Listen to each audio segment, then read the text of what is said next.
Hello and welcome to A Star to Steer Her By, episode 443. Whoa. My name is Caitlin, and with me today are... Jake. Oh, Jake. Jake is here. Jake is here. Chris as well. Chris is also here. Oh, and I'm Ames. And we are estimated 37 months old. All of us. No matter how many times... That explains our sense of humor. Yeah, that's true. Ayo. No matter what no matter what you scan, be it my face, my desk, every single picture in my possession, my necklace, 37 months. What about this ancient mummy? Have we tested it on a control source? 37 months. Damn it. Maybe it's just broken. It could just be broken. That was my first assumption. Like, we didn't hear it on, like, another person or, her outfit that we know would be a different age. Yeah, that's but interesting. Anyway. If you mean something she replicated, if it was approximately 2 days old. Yeah, or something just outside her room. I should hope a 3-year-old wouldn't get most of the jokes we make, though, when you think about it.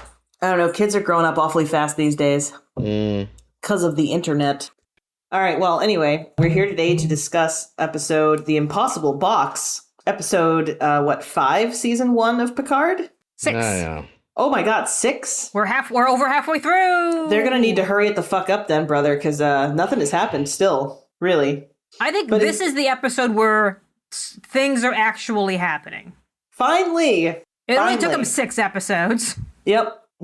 All right, well, so what happened in this episode? Well, Rafi fell off the wagon and fell back into being manipulative and used her connections at Starfleet to wrangle up some, I don't know, ambassador visitor papers for Jean-Luc Picard. For why? Because we're going to the Borg cube, the artifact. Road trip.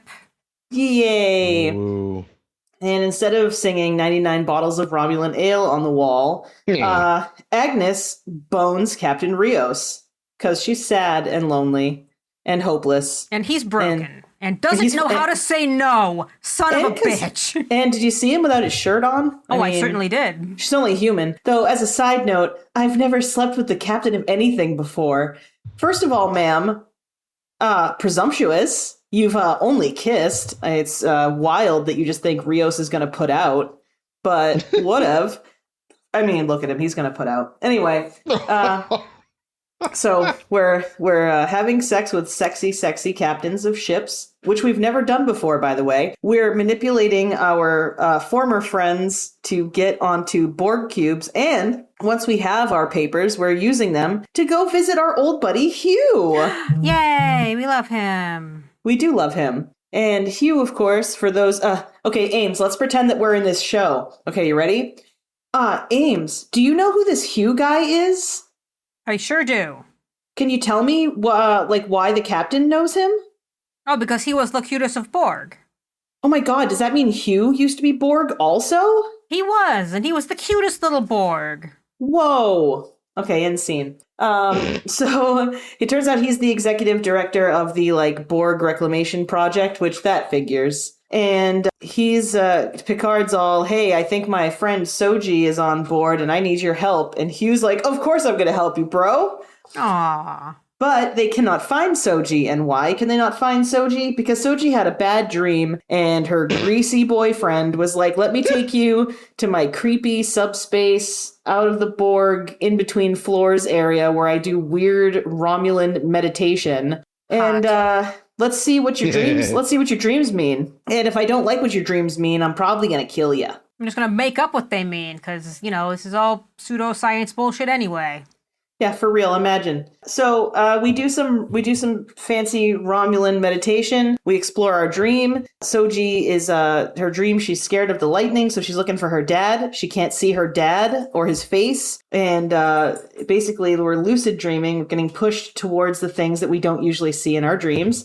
And when we go past the orchids, we see Soji in pieces on a table. What? What the hell could that mean? She's a Pinocchio. I knew it. She's a peptide cake. Someday she'll, oh no, with mint frosting. Yes, I couldn't remember the frosting type. Delicious. I think it's actually, I don't actually know what kind of cake it is, but I believe it's mint peptide frosting specifically. Yeah, no, they do specify that. Yeah. So nor cake, nor Pinocchio, nor even frog. It's just little old her, underdog, Soji. And Soji dog. Yeah, Soji dog. So Soji is discovered that she is not real people. The 37-month joke was that all of her belongings that she was scanning were 37 months old, which means that all of her memories are not real. So she's having a bit of a crisis. So now she knows that she is not people. And when Narek finds out that she's not people, he inexplicably decides to murder her with like poison gas, which I wouldn't think would work on a synth. He knew. He said something about radiation. Yeah, and he knew she's not people. It's really that he got the information from her that he needs. He just got freaked out because now he's a robosexual. And she had her robo powers activate. And he's like, well, fuck that. But instead of... He already did. Oh, many times. Instead of deciding to just succumb to the radiation, Soji punches her way out of the room, through the floor, no less. And once she's out of, like, Narek's secret weirdo chamber, Hugh is like, oh my god, there she is on the computer. Let's go get her. And they do. And... Picard's like, trust me, please, please, stay, please. And, it's actually pretty good, too, because he kind of looks a bit Skeksis-ish in his old age, and I mean no disrespect to Sir Patrick. And what are the Skeksis from? They're from the Dark Crystal. Oh, shit, it's been a while, Dark Crystal. They're creepy, weird that's a good one. Bird monsters. And then I think, what do their skeletons appear in? Don't their creepy skeletons, like, they're like... Oh, yes. There's an episode of Farscape. Oh, is that what it is? Where they use like the guts of a Skeksis to make a different because it's all puppet. Henson stuff. A different, that makes exactly. sense. A different, even more horrifying thing. Like Skeksis are scary enough when you strip them of like their whatever they're wearing and all their skin, and they're just horrible. Anyway, Soji is a dope like Dodge and decides to trust Picard, and they run away to the Queen's cell, which Locutus. Oh my god! Side note: that one Borg who's like, "Oh hey, Locutus." I was gonna bring that up. What? Because it's not like, my god, it's that guy I used to work with. Yeah. How you doing, buddy? Yeah, it's not like the dude that he used to like hang around the water cooler by. It's like the greatest Borg that ever Borged. And he's just like, oh, hey, Locutus, how's it going? The tone is all wrong. Yeah. it was Hey, special. Locutus! Yeah, I don't know. Anyway, ridiculous. Anyway, because they are XBs, which Super Gen Zer Hugh explains to us means former Borg, they can Decides sense... to yeet them away. Thankfully there's a magic yeet chamber in the Queen's cell that can blast them approximately 40,000 light years, specifically. That's a reference I'll tell you later. I can't wait. Yeah. And so they decided they're going to go to Nerapente? What's it called? Nepenthe. Rurapente. That's what I was thinking of. That would be the worst place to go. Thank you. But that is what I was thinking of, I think. And so they dial up the ship real quick, and they're like, hey, meet us at Nepenthe. No time to explain. We'll just see you there. Don't worry about it. But meanwhile, Elnor, even though he was explicitly told not to leave the ship, has left the ship. And it's a damn good thing, because we were about to be overtaken by Romulans. But he just hacked those motherfuckers to pieces. Yeah, even though we also told him no more killing Elnor, he decides to go on a killing spree. I think my favorite thing is, like, Jean-Luc is like, I told you to stay on the ship. And he's like, and I didn't, bitch. What? Or something like that. Oh, Elnor. Elnor's in a whole different show, I think. He's from fucking Lord of the Rings, for Christ's sake. Elnor, that kills people. Oh, Elnor. Anyway, Elnor decides he'll stay and fight to make good Picard's escape. And Picard's like, no, I won't leave you behind again. And Elnor's like, you have no idea how much it means for me to hear you say those words. But I think he stays behind anyway, doesn't he? He does, even though he could easily have walked through that fucking door. There was literally no one else there. Not yet. There were three dead Romulans on the floor and an open portal to Nepenthe. But nope. We're going to die a heroic death for no reason. Or are we? I don't know. Maybe we'll find out next week. That's all I got. So you hit on something that I was thinking of. Like, fucking Picard's a manipulative prick. And then fucking Rafi's right in the saddle of just manipulating. And then they, like, applaud her. Like, yay, you manipulated a friend of yours and ruined a relationship. The applauding was upsetting. Why did they do that? It wasn't like it was even a good ruse. Like, she wasn't, like, clever or interesting or anything. She was just a douche. Yeah, it's just like, we're going anyway, so, like... You're one of us now. Like, you're an asshole. Yay. Yeah, like, this show really has some fucked up priorities. Yeah, I would say. Yeah, Wait, good for Rafi. You think this show has priorities? Touche. I think it does. I think it's going about them a lot of stupid ways, like, letting Rafi debase herself and then treating it like a victory and destroy that friendship with her friend and all this shit. Well, that's because of the drugs, Ames. It's the drugs talking, probably. I don't know. Yeah, like, that's the thing.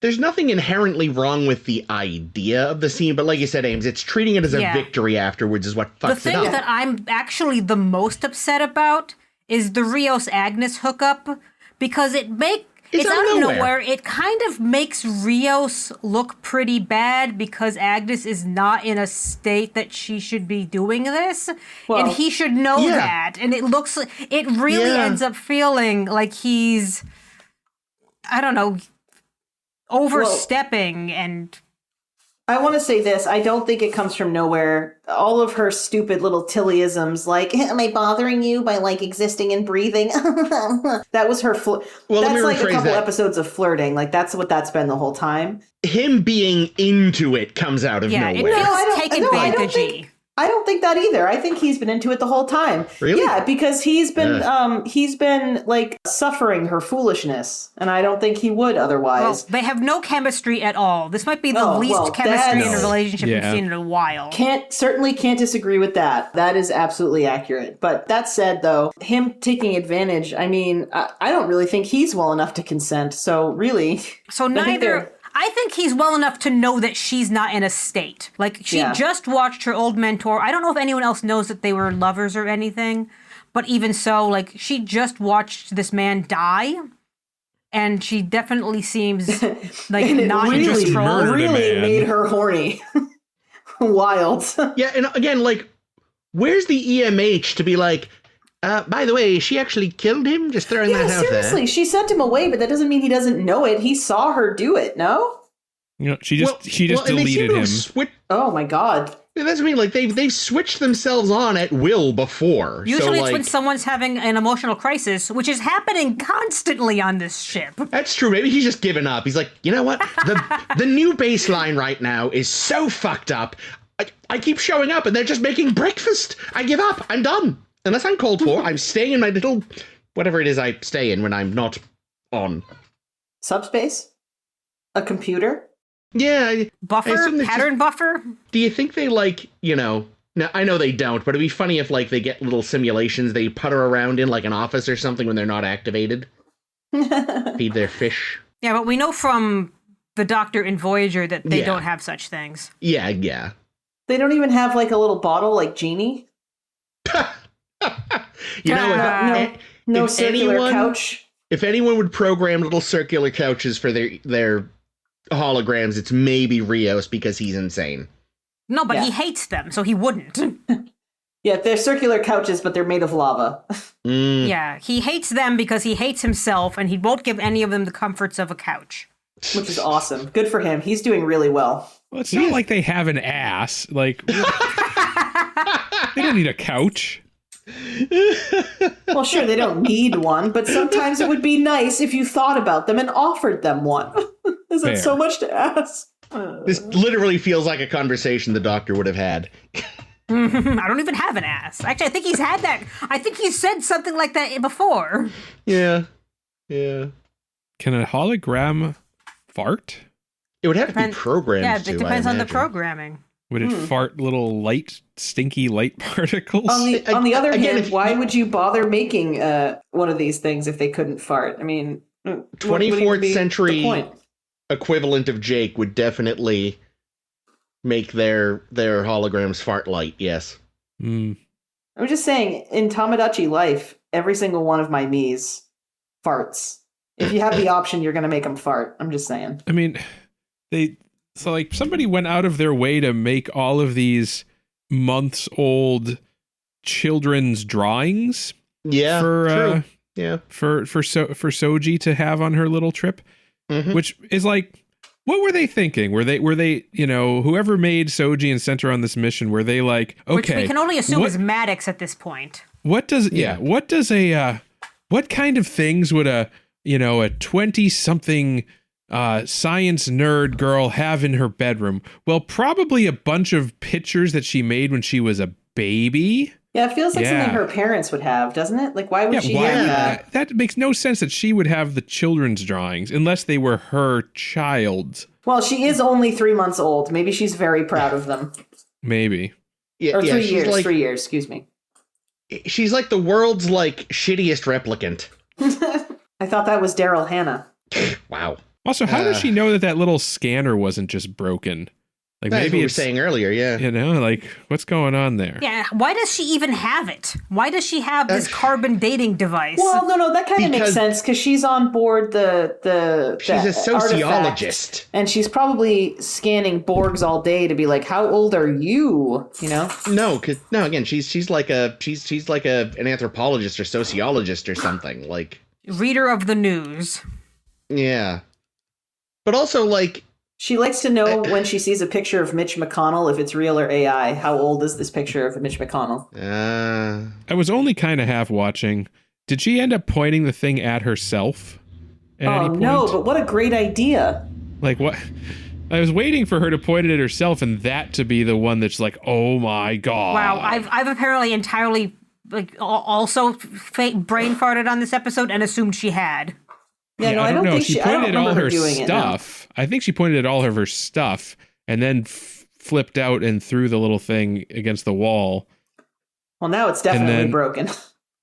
And then when Hugh and Picard, just wander in later, and they're like, "What's all this?" And I'm like, "Yeah, it's a fucking mess. She's a slob. Yeah. What are you gonna do?"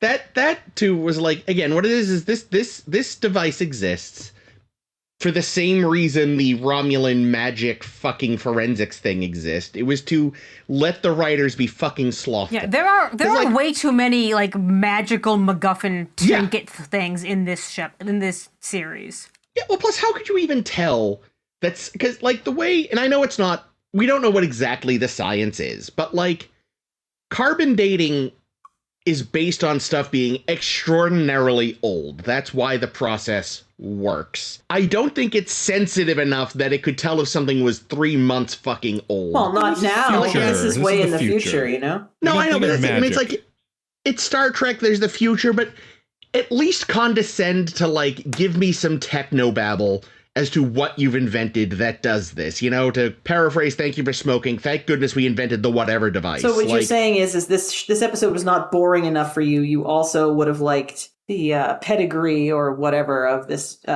creation. No, I would have liked them to have come up with a better fucking answer than magic fucking scanner. Well, don't worry, it will get worse. You can thank Doctor Who for this. Oh, I know. But see, Doctor Who, I accept that kind of shit because they've never even pretended. Star Trek used to pretend. That's fair. That's a fair and good point. We also got, speaking of other goofy technology, we have Narek's little Rubik's Cube. I love that thing. Yeah, I thought it was pretty neat too. It's pretty neat, but I don't know, just the fact that his way of killing her is to place the Rubik's Cube on a table and it does its little and opens up a little gas canister. Why didn't he just kill her with his fucking hands? I have a gun in my room. Because he does love her. Or have that little bitch that was sitting outside the room be like, hey, bitch boy, come in here, kill this girl for me. Hey, bitch boy. I mean, what it comes down to is it's twofold. Like Ames said, they seem to be playing it like he does actually care about her. But also, too, it's the same reason they always put James Bond in over-elaborate traps. Because if you just killed her, there goes your story. It's so she can get away, Jake, obviously. Now, what they could have done, which would have been less stupid, was he goes to just kill her, she activates and punches him through a wall. Yeah, but then you don't. Then Narek is dead, and the people who are watching this show just for the aesthetics give up. I did love. There's still Rios. I did love both his and Narissa's little coats. They dress fucking well. These Romulan twins. I mean, not enough shoulder. Both this and Discovery do a decent job of like do cool of like fun civilian outfits. We have commented on that frequently. Especially Picard's episode or outfit from last week, right? I remember loving that. Oh Christ! No, but getting back to Narek's trinket, the Tan Jacran, his puzzle box thing. I just really enjoy the bits of Romulan culture that we're getting from this show. We get the Jal Mach, their meditation room, where they basically walk Mandela is the wrong word for what you would walk. Some kind of labyrinth. A labyrinth? Yeah, like a labyrinth kind of thing. There might be another name for it, I forget. Yeah, there are.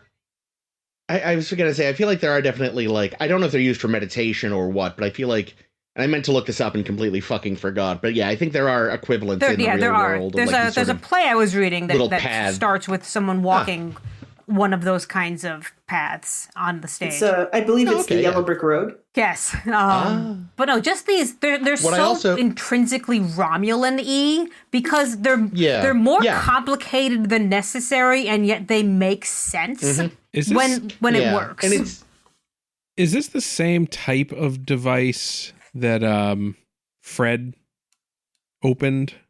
I mean, no. His was significantly larger. That one was much larger, but I mean, that was also a Romulan magical puzzle box. They were both made by Romulan Hasbro, yeah. And they're from roughly the same time, so yeah, it may have been a larger model of a similar device, so. I was also thinking it brought back memories of the little death machine from Nemesis. Death machine. Like the box that opened and then spread the spore that turned the Senate into stone. Okay, yeah. I try to forget Nemesis, so. Yes, yeah. But yeah, I obviously, being the resident Romulan dork, especially enjoyed that. Again, the first time around, and it's still fun this time.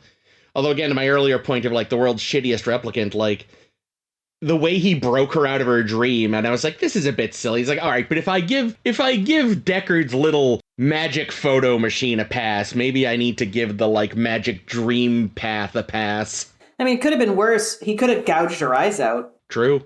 You know? Yeah, normally, everyone here will remember I normally hate dream sequence shit in media. But this makes sense because she was programmed to have this dream. Yeah, that was the interesting part, wasn't it? Yeah. Yeah, and he and Narek and Narissa even talk about it being a plot device, saying, this is the plot device we're going to do. And the whole time, Narissa's like, ugh, you're such a fucking bitch. I bet you love her, don't you? Ew, gross, you do. Ugh. And he's like, yeah, but like what I'm saying is maybe important. And she's like, ugh, gross, whatever. Ugh. Yeah, she's the worst. I forgot how fucking stupid she is. Yeah, she's so like, one-dimensional dumb. Yeah, she's like she is a blunt fucking instrument. He's actually a spy. Blunt tool O'Brien.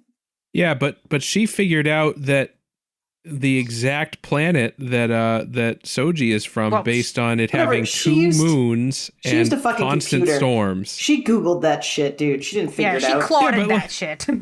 Like, how did she know that? Like, Soji's like, yeah, there's two moons, there's blood red moon, and there's a thunderstorm, and she's like, okay, there must be constant thunderstorms on this planet. Yeah, like, just because I think Soji did say always lightning, but it's like, she might just mean in the dream, you dumb bastard.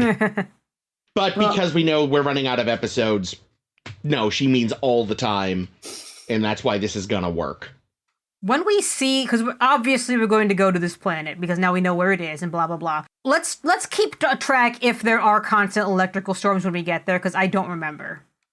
And it will be funny, because I'm still keeping track of the little badges that they wore that they said would turn a color if there were some radiation or something. Nothing's happened with that. I haven't even seen those badges most of the time. No one's wearing them consistently. Yeah, that's true. Chekhov's badge there. What was that even for? I'm so let down. If you weren't let down already. Those badges were nothing but a red herring. You want to talk about a letdown? I got a letdown for you. Oh, yeah. I've been waiting 25 years. It's never happening. For the Iconians to show back up. And we finally get a piece of technology that looks believably like Iconian technology. And it's from the fucking Prime Factors people? Those fucking pricks? The Sicarians from Voyager. Yep, those are the ones. And that's why they can go a maximum of 40,000 light years or whatever. Well, they because even that was said the in the show. Sicarians. They said the Sicarians. You've been waiting so long to say this because I remember when this episode aired, you were like, fuck! Yeah. The fucking Sicarians and their stupid whatever projector device. thing. This fucking guy. Which, if I'm not mistaken, and I am probably mistaken, the whole reason why we couldn't steal their technology, even though we tried, was because it required their very special planet. Yeah, it wouldn't work off their planet. See, the Iconians would even make sense because, like, the Romulans were also looking into the Iconians in that episode. No shit. But And Was the that Borg. Contagion? What was that? But wait, but doesn't That was Contagion. Mm-hmm. doesn't Jean-Luc also have a boner for the Iconians? Of course he does. 'Cause Yes. it's Well, an then anthropological thing. this would have all been perfectly like full circle, but no. So we've referenced everything else he cares about in this fucking show. When's he gonna play the flute? When's he gonna play the flute? When's he gonna play the flute? That's in the opening theme song. Oh, is that what that is? That's the little tune he plays on the flute. Yeah, Oh, it for walks fuck's into sake. his music every so often. Well, that's special. Yeah. So yes, the little flute has been there from the beginning, quite literally.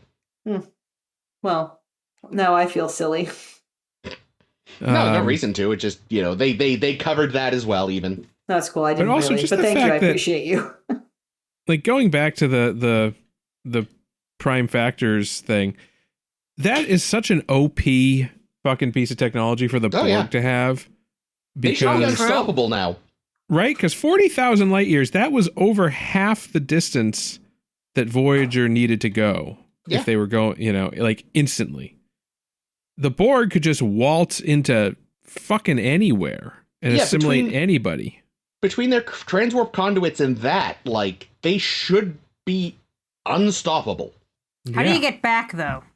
You build another one. You what you do bring all the is materials with you. you put it in front of a train, right? A really fast moving train. And once it hits 88 miles per hour, boom. Yeah, but I mean, if you just... But you're right, though. If you just leave the gateway, like, open, you could just build a receiver on the other end, and then you're fine. Yeah, that's more or less what I said, yeah. I guess you could maybe try to argue, and again, I don't know why I'm making fucking excuses for this show, is like, if they maybe didn't assimilate enough of the Sicarians, or whatever they were called, to make this thing until after the end of... Like, I imagine the Borg are kind of on their back foot right now, thanks to Janeway and the end of Voyager. So maybe they're rebuilding still. Maybe, but also just the Sicarians, right? Like, it's not like they could use... They weren't all able to use this device away from their planet either. So the Borg had to have gone to the Sicarian planet to assimilate this technology. So they obviously wiped this planet out. Good. Fuck those people. Which, serves them right for their prime directive bullshit. So they obviously went there, they assimilated this planet, and then had enough time to build a bunch of cubes that had this technology, which for the Borg isn't too Yeah, much they to ask. hive-minded. Everyone now knows how to make them. Exactly. As even this ship in the Alpha Quadrant somehow knows. But what's really strange is that Hugh knew, because Hugh wasn't part of the collective. Oh, shit. Hugh hasn't been part of the collective since TNG, which was before Voyager. A different one of the XBs told him. Well, But he even says in this that he didn't know, like, he just kind of intuited how to get in there, but he also knew how to operate the thing. So Crap. I mean, they did imply that even after, like, he was unassimilated, Picard still kind of got whispers from the collective here and there, so maybe living on this cube as long as he has allowed Hugh to kind of just absorb some shit. Maybe the Sicarians just use such great universal design that it's just intuitive. There we go. Well, but also they basically, the way that they were both like, I can just tell that this is the Queen's cell. Yeah, it's just kind of there, right? Maybe it's like that. I think this show has done Geordi LaForge a great disservice. Tell me more. That's true. Yeah. Because Hugh, Hugh likes Picard because he chose not to kill him, but Geordi was his friend. Yeah, that's Geordi, true. like the whole thing about in Borg was like, Hugh refused, because he didn't want Geordi to be assimilated. Yeah. You know, yeah, that was kind of, it all hinged his, on that relationship. You're right. Yeah, Geordi was his friend. Picard was just like the guy that decided, I guess we won't kill him. And had to decide whether or not to infect him with a lethal program or whatever. Yeah. Huh. So it's kind of disappointing to me because I happen to know that they don't get to meet Geordi and Hugh as part of this. And yeah, it's kind of a retcon in a way. Yeah, well, they do the same fucking shit with Data later, and that pissed me off too. Where they just act like, no, Picard was the star of TNG. Everybody was friends with Picard. He was the most important character. He was there in all the poker games the whole time because he was friends with everyone. I will say that kind of reframing like Picard and Data's relationship kind of happened in the movies too, though. Like that, they kind of started that, I feel like. Where it's like they're super buds in a way that really more, like you said, applies to Geordi and Data. So that Geordi erasure started then even. They're just making it even worse now. Well, regardless, I do love Hugh. I also adore that apparently the hug that he and Picard have wasn't in the script, but Jonathan Del Arco and Patrick Stewart were like, we should hug. It'd be cute. And I'm like, oh, it is cute. Yeah. Oh, yeah, Ames, I love Hugh too. Oh, thank you, Caitlin. That whole sequence with them together, though, did bring into stark relief again the thing I bitched about either last week or 2 weeks ago, where it's like, it feels weird trying to say that, like, again, not that Picard didn't go through trauma, but the amount he experienced as compared to Seven and Hugh and all these other XBs who presumably have been in the... He was Locutus for like 10 minutes. An afternoon. A week or 3. I mean, they did force him to murder thousands of people. Yeah. So. Again, don't get me wrong. I'm not saying he did not go through terrible shit. No, I am. But I'm minimizing his trauma, not you, just to be clear. But like, we had a whole episode about how like Seven was dealing with the fact that like, guess how much shit she did in the collective, and how Hugh like, again, not that it's not comparable, not that they don't have a comparison of experience, but I feel like the show wants me to feel like his trauma is as bad as theirs, and I'm just kind of like, is it though? No. Like, it feels like it should be insulting to Hugh and Seven and his old buddy who was so happy to see him, and he didn't even say hello back, which, like, rude. I wonder, so Seven wasn't in this episode. No. I can't remember if we see her again this season, but she wasn't here. Oh, Jake is funny. Well, I don't remember. As far as I know, we left her on Free Cloud and we never see her again. She gave Picard a call me chip. Oh, We're that's right. obviously going to see her again. You know what's sad? I legitimately forgot she gave him a call me chip. We talked about it last week. I know, and I already forgot. That was a week ago. I mean... But I wonder if she will interact with any of the XBs at any point. And if she does, I wonder if they will, like, flip her off and tell her she sucks. Because she narked on those other ex-Borgs that time. Oh, well, we'll find out when we get there. I wonder if we're ever going to hear the fucking term XBs again. And I hope not. I love, like, that they had Hugh like, Picard couldn't just put 2 and 2 together. It's like, former Borg, XB. What does XB mean? Listen, to be fair, he's fucking old, brother. I had a thought during this episode that I hadn't had before, and that's that. So Hugh has left the collective by descent. Now, he names himself Hugh and Borg when he is still part of the collective.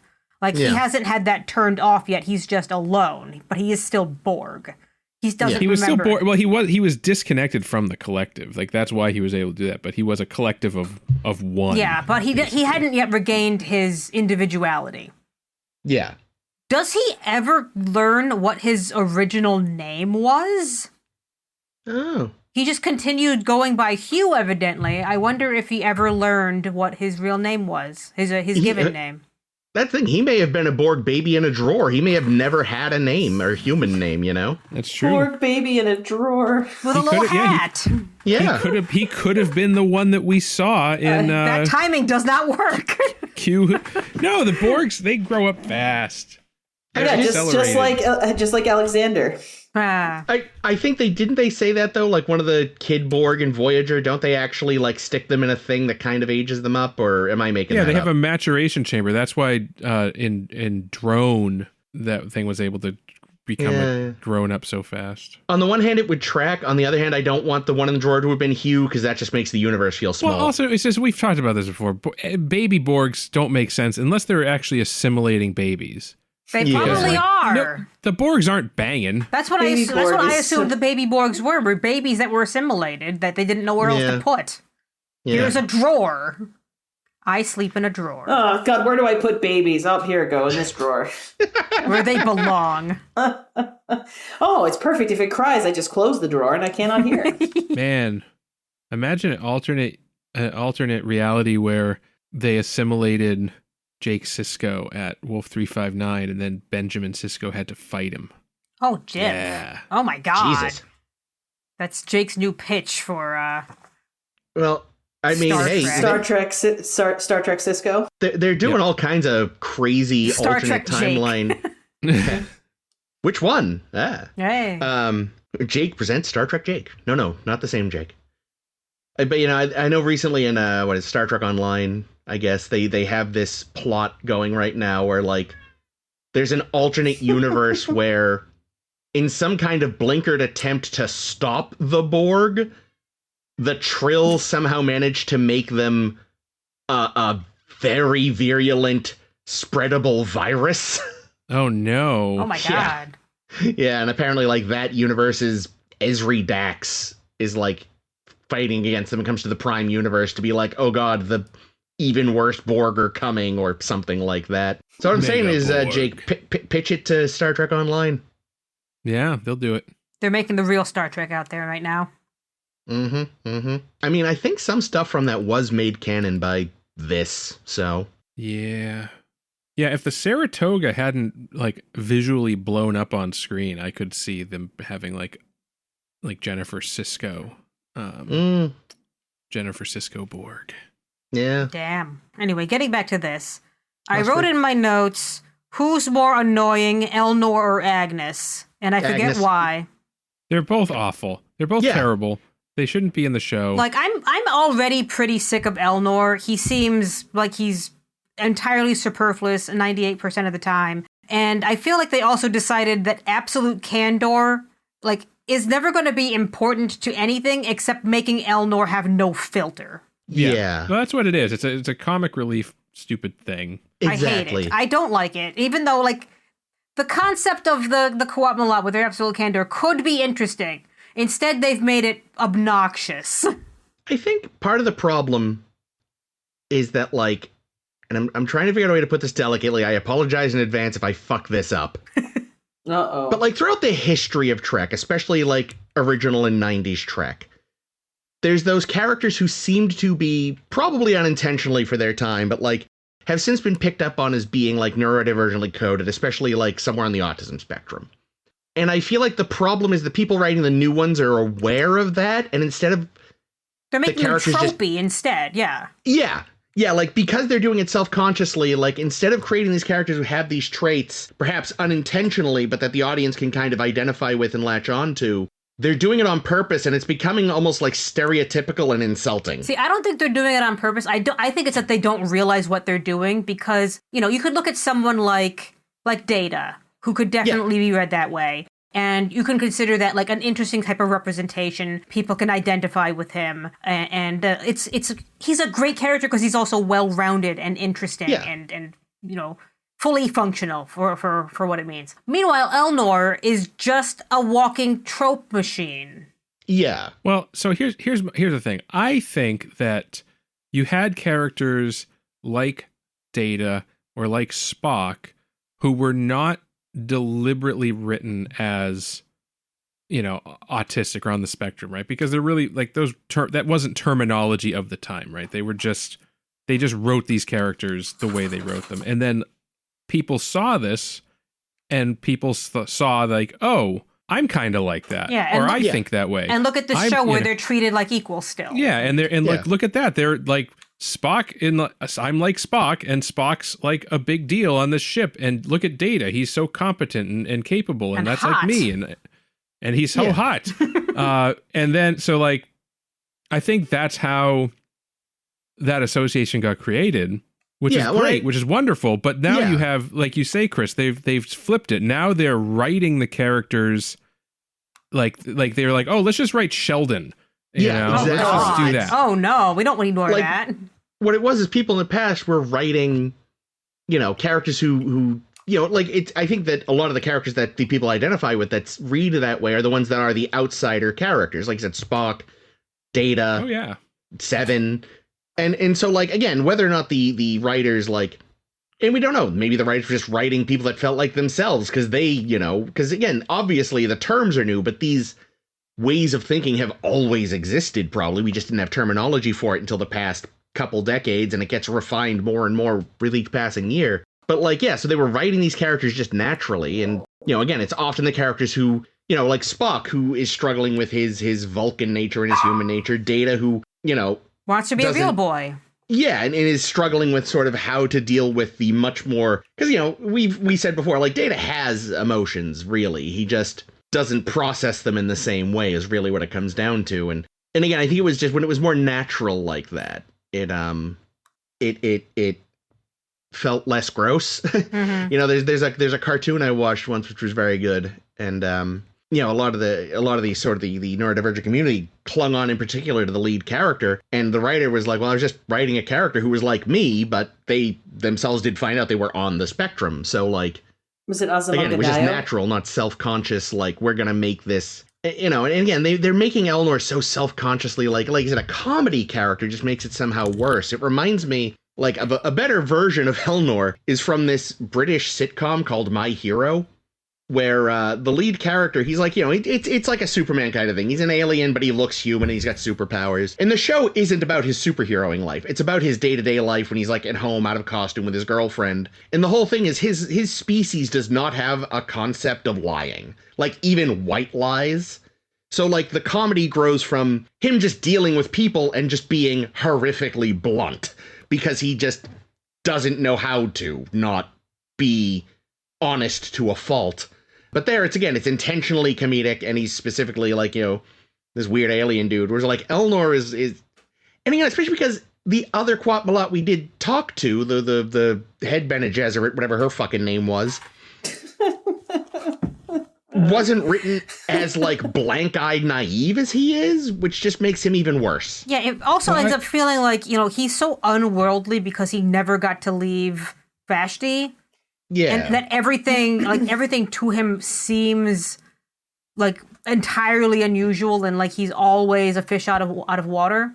Yeah, this is actually what I was just gonna go ahead, sorry. Yeah, I don't know. There's something that just feels so incomplete about his character. Like, I don't care about any of the times he sees something anew. What were you gonna say, Caitlin? Oh no, I was just gonna say, like, don't a lot of the other Shamalat Malama Ding Dong Kabat, don't they, like, join the sisterhood or whatever, like, later in life? Wasn't he just kind of dumped there as a very small child? Oh, the Quat Malats? Yeah, that. I don't know. Kumquats a lot. That's what I said, yeah. Yeah, I don't know if we know.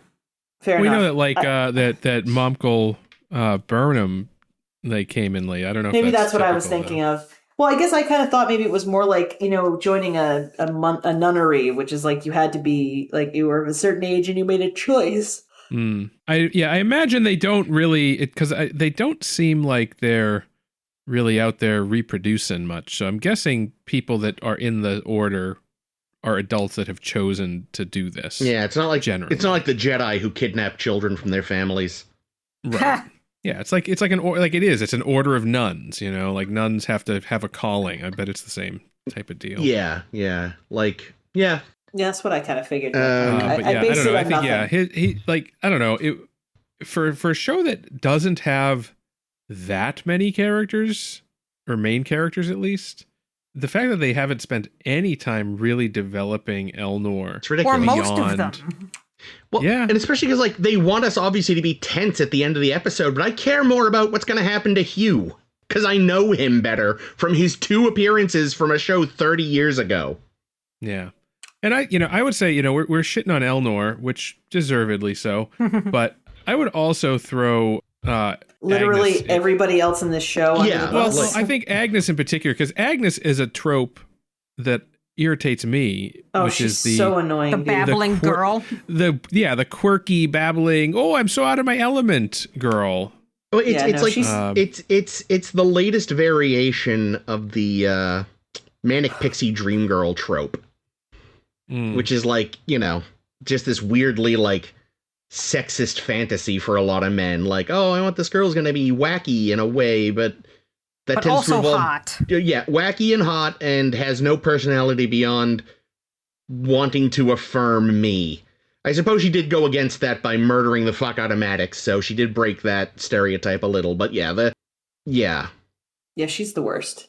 Yeah. Now maybe she was victimized by Maddox, right? Like. Well, I mean, in her defense, like, he did just kind of fuck off. I mean, it seems like they had a working relationship and a romantic one, and he didn't even fucking tell her. He was just like, bye. Yeah. Well, I'm wondering how appropriate that working or that romantic relationship was, considering he was her boss. Yeah, well, he's her boss, and the age all. gap is crazy.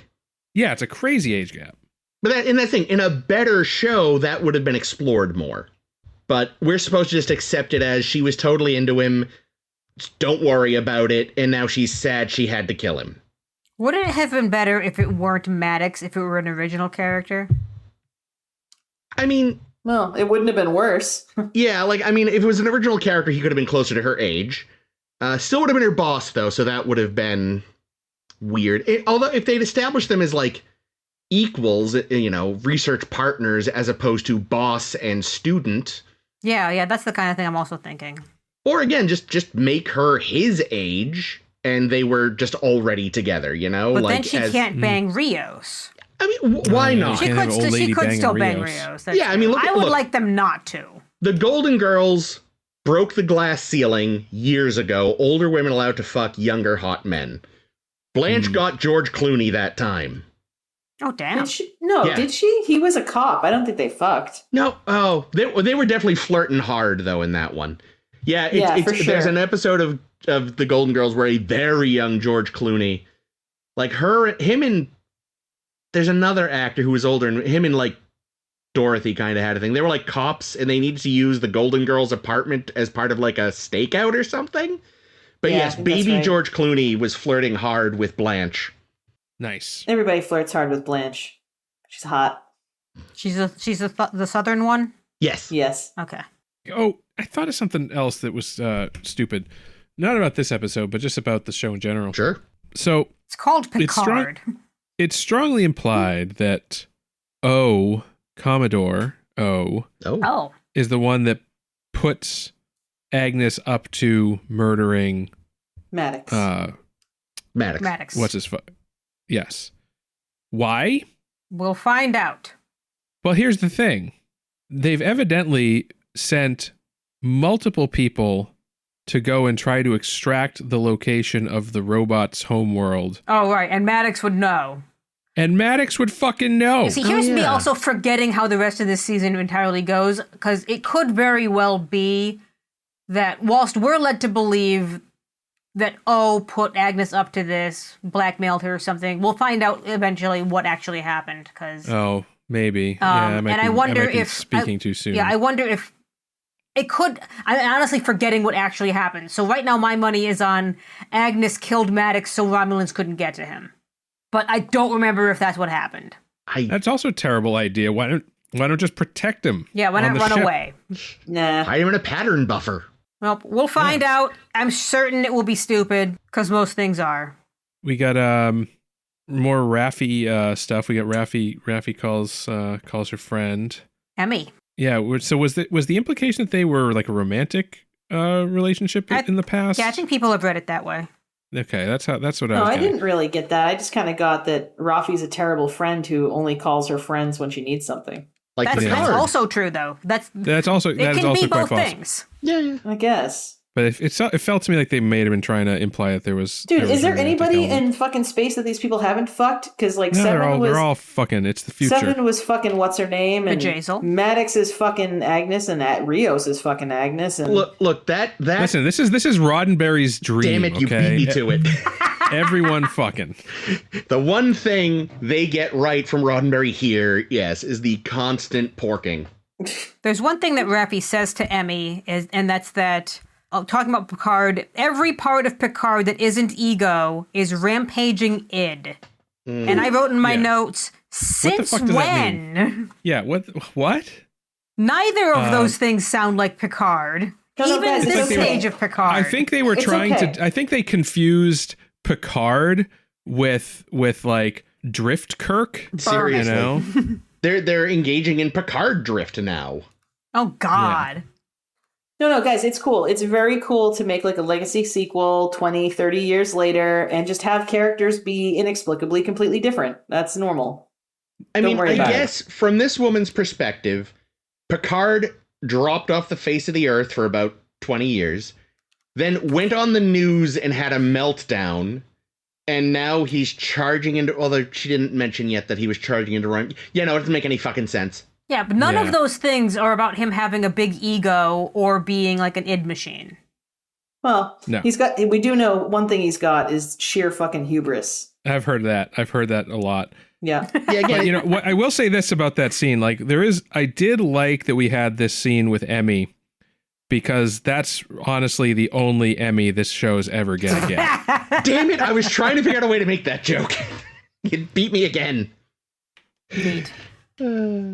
I will give this episode a little bit of praise because I did like a lot of the visuals of this episode. A lot did look really cool. Like Rios with his shirt off. Yeah. Oh yeah, Rios with the shirt off, clearly. The Romulan labyrinth room was cool. And that moment where we have the overlay of Locutus on top of Picard's face. That was well reframed, Looks yeah. Yeah, that was fucking cool. great. I liked that. Yeah, it looked cool. Hey, It was Locutus! pretty on the nose, though. Yeah. I don't care. They're allowed. Yeah, that guy. Fucking. Why didn't they do another take? That was actually much like not until you're older, son. It was actually That the guy, 40. that guy won. It was That the guy was just some 45th dude. He take. won a contest. Yeah. He won like one of those, win a walk-on role on Star Trek contests. He actually improvised it, and they decided to keep it. He got to play unnamed twat number 3. Yeah, it is kind of cool seeing Picard, like seeing all the Borg saying, wow, my impulse was always to kill Borg. Yeah. Apparently you can save them? Yeah. How does Yeah. that feel? Whoops. Awkward. Whoopsie. First contact, I killed all of them. Oh, killing Oh yeah, Borgs he is did so tight. much murdering.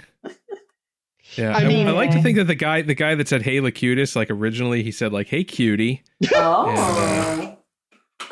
and then they changed it in post. There was Hey one girl, other. are you an XB? Because I think you're a real low cutie. Aww. There was one other line reading I thought was kind of silly. Maybe it's just the line is silly because as we're running to go find Soji as she's escaped her box hell, Hugh says, "Romulans, lots of them." It's like we're on their ship or something.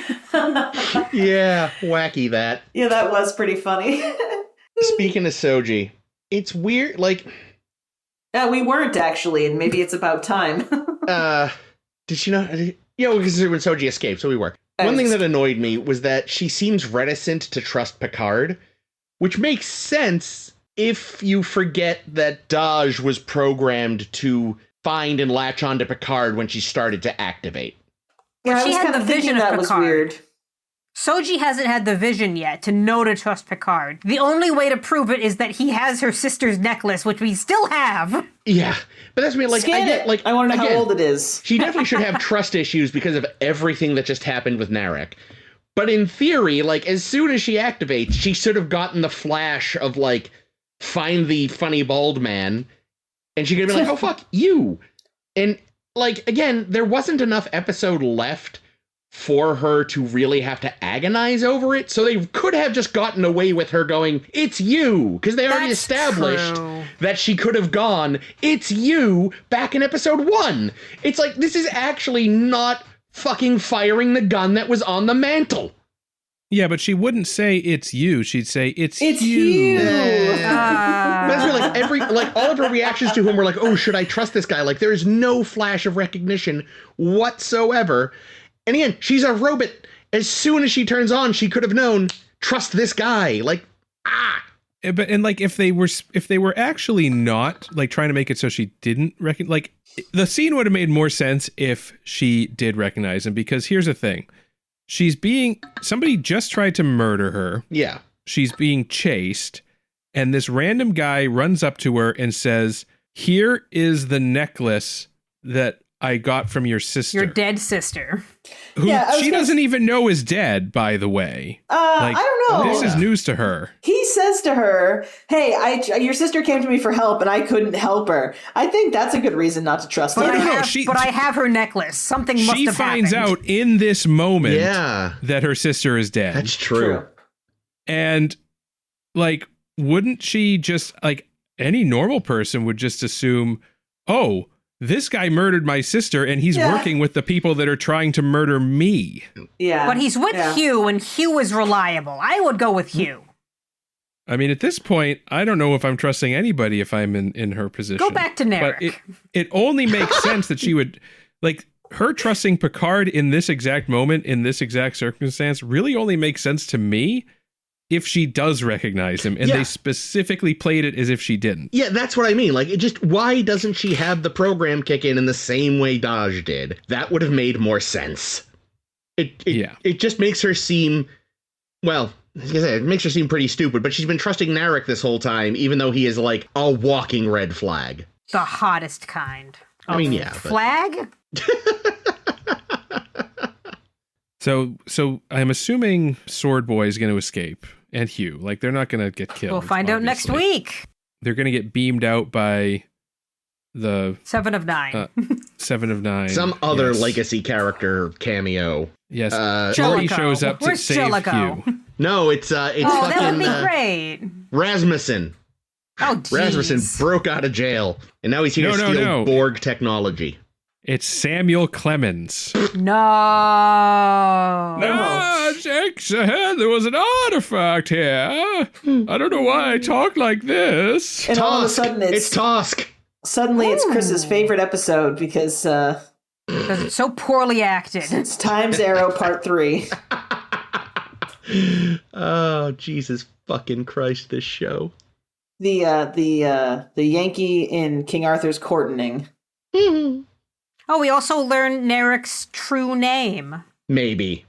Likely. I don't think Narek would lie to her in the end because he thinks she's about to die. True. And he seems like he would turn around if he didn't know, Narissa would fucking stomp on him. Because he's not play acting for anyone in those moments where he looks sad. So, maybe that is his real name. Yeah, the whole 3-name thing I also find like an interesting Romulan thing. Like, they're doing a good job if among of all the things that they're getting wrong, a thing they're getting right is making Romulan seem more interesting. Yeah, giving them a bit of culture that makes sense for them. I will say it was a little Dooney, though, because, they have their, like, public name and their Siege name. Yeah, and he's his name that he only reveals to his love, which is Muad'Dib. My question is, did he choose the other 2 names? I don't know. They don't really explain how that works, no. Or I guess maybe the family name wouldn't be chosen, but you'd think that the true love name, because if it's only your true love, then it should be your choice. Oh yeah, it came to me in a dream, and I forgot it in another dream. And then I had to walk around this labyrinth thing. And that's when I found it again. Yeah, I will say that. As much as I don't really care for Narek, I do like that they're giving us more Romulan stuff. Yeah. It's like, hey, sorry we kind of blew your planet up for the Kelvin timeline. Have some culture. Look at all the puzzles you have. Ooh. Yeah, this also, I believe, last I checked, was the highest rated episode of this season on IMDb and wherever things get rated. That makes sense. It was pretty Although good. What you're saying is it's all downhill from here? I think people typically tend to like next week's as well, but we'll talk about that next week. Wow. What is next week? And if we agree or not. Is that my cue? Unless Ames has more notes or Jake has anything. I'm done. Rafi's alcoholism. What about it? She's just walking around the ship with a bottle of whiskey. Yeah. Telling her friend, I still plan to drink myself to death. We all just kind of laugh. Oh, Rafi. Oh, Rafi. Jesus Christ, this show. And then the EMH shows up and says, what is the nature of your mental emergency? Ring, No, like I ring, said, ring, 98 bananas phone. He's given up. Again, the baseline is so fucked, he's done. That's the problem, is the hospitality MH or whatever keeps showing up just giving her more liquor. EHH. There we go. It seems your glass is empty, milady. May I get you a tipple? All right, now get us the fuck out of here. Well, if you're as tippolated as I am, you'll join us again next week when we discuss Nepenthe, episode 7 of season 1 of Star Trek Picard. Ooh. Will Elnor survive? Will Agnes fuck Rios again? Will anyone give a shit? Not me. This and more next week on Star Trek Picard. Until then, if you like what you heard, not necessarily about the show per se, but if you thought, they talked about that shitty episode in a way that spoke to me, and I'd like to know more about what they think about better Star Trek. Well, good news. Or even shittier Star Trek. Yeah, we've talked about both of those in our time, and you can find all of that where you found this. SoundCloud, I think we're on Spotify. We're definitely on Spotify. That's where I listen to it usually, actually. And anywhere fine podcasts are sold, really. And if you're not content to just listen to our voices, but you would like to interact with us somehow on the interweb, you can find our Tumblr at sshbpodcast.tumblr.com. As a side note, sshbpodcast.com will also take you directly to Tumblr. Do not pass go. Do not collect $200. Quite loose. We're also on Facebook and Blue Sky. If you search Start a Steer Her By, you'll find us. That's it, I think. No Twitter. Twitter's gone. Goodbye. Oh, for a long time now. Yep. I think that's it, really. If you found us once, you'll find us again. And we have much to offer, including... If not, we're in your dream. Yeah, there we go. But yeah, we got 442 other Star Trek episodes and 50 plus non-Star Trek other sci-fi episodes, including our recent Keanu-sance, where we watched and discussed some of Keanu Reeves's great sci-fi contributions, and some terrible ones also. Looking at you, Johnny Mnemonic, I love you, but you're not good. Yeah, we also have lovely fan fictions that we write once a year as a little treat for ourselves and the reader, as well as our tops and bottoms of every season, each series, and even some just random articles about who's the baddest Badmiral. Jake. Yeah, and our 10-year anniversary is coming up pretty damn fast, and we got a special thing planned. So yeah, so get us something pretty. Definitely stay tuned. All right. Well, until then, this has been Caitlin. This has been Jake. This has been Chris. And this is always Ames. And we are approximately 37 months old. No, I just said it's almost our 10-year anniversary. Oh, right. My bad. Hey-o.